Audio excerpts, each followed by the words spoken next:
Mayor and City Council. My name is Art Norris. I'm the Quad City Waterkeeper.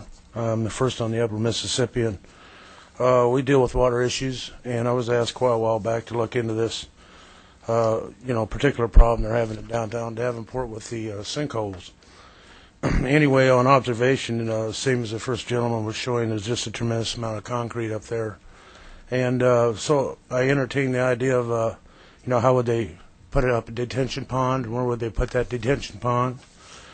So in your packet, I figured up how much on 3 acres of 1 inch rain is 81,000 gallons. On 3 acres of 5 inch rain, which if you look at your chart, will show you that they've had a 5 inch rain up here in that area, and that'd be 378,000 gallons, and that's elevated at an elevation of 700 feet. On a 100-year event, if we said 8 inch rain on 3 acres, it would be 651,000 gallons. If you just take that 651,000 gallon times 8 pounds per gallon, it'd be over 5 million pounds of weight, no matter where you put it. If you put it in tanks, detention ponds, or whatever. Recently, I was up there the other day, and I've received some complaints that down by 37th Street and Welcome Way, that there's a small creek down there that's flooding Fisher Crest apartments at West 35th Street and North Main Street. Residents state that even a small rain basements are filling with water in this area.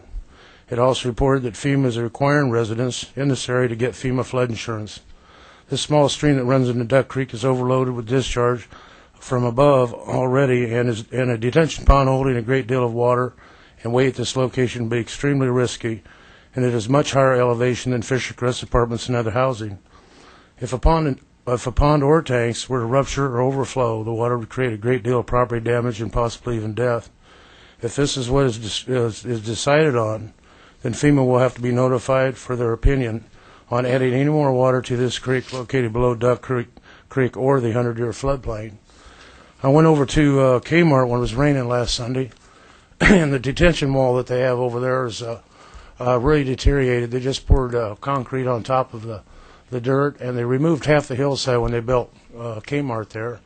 And they have a strong steel structure behind the building, but it's severely bowed, and there's no weight up there yet. So if you was to put all these housing buildings up there, concrete, automobiles, detention tank, you're talking about millions and millions and millions of pounds on top of a wall that's already crumbling. On your back page, you have a picture of the particular wall that is in discussion here. And as the first gentleman was saying, I had a picture from 1950 to now, and it's really severely overdeveloped. And I think a lot of this water that's coming off of these type of areas is seeping into the ground, not going into the storm drains, and possibly going under Duck Creek and coming out down below here in downtown, which could be easily proven if you use dye method and ran some dye down through a lot of these serious cracks here in the streets and in the driveways, and just see where that water is coming. But I believe it's a large part of the problem. I've talked to several neighbors and stuff around there.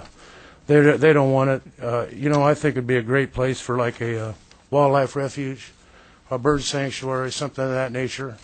I mean, I don't really know where they got a place to go if you cover every single thing with concrete. I've observed there's all kinds of birds nesting up there, all kinds of wildlife. It's got a beautiful forest floor. It's a young timber, but young timber's good. It's been here the last 40, 50 years, most of it, but they're healthy trees. If you just drive west or drive around up there, there's abandoned buildings, huge parking lots everywhere. You could take one of these buildings that is empty, and he could cut his driveways out. He could cut his foundations out and put his foundations in there, and he'd already have his driveways, his streets, his sewer, his water would already be there. I mean, there's a lot of other options in tearing this high elevated piece that's very unstable ground down for this particular project. We're not against the project. We're all for the project, but we're against the location, the threat to the environment, the threat to the public. It's just it's not worth the chance. I think on down the road, if you look at the tax structure, what it brings in and the possible damage it could create could be astronomical, and it could create a really bad, devastating accident. If you just look at the map like he was showing you and look down from there, water is rushing very, very hard down through there, and then they got it diverted before them apartments into this little tiny creek. And if they had any kind of a detention there, it would happen to rupture, overflow, or anything of that nature, it could be bad news for the residents downriver or downstream. But anyway, if you go up there and look yourself, Kmart is built almost like a swimming pool, with all this water running off the sides and off of this and that from different areas, all into a sewer drain that's completely been exploded from all this pressure from the water going down through there. So a lot of times what that rainwater does, it follows a storm drain down the side of the pipe, so you don't really know, even if the pipe looks decent, if it hasn't eroded all the outside of the pipe and made its own river. I suspect that's what it's done. It's looked for a void.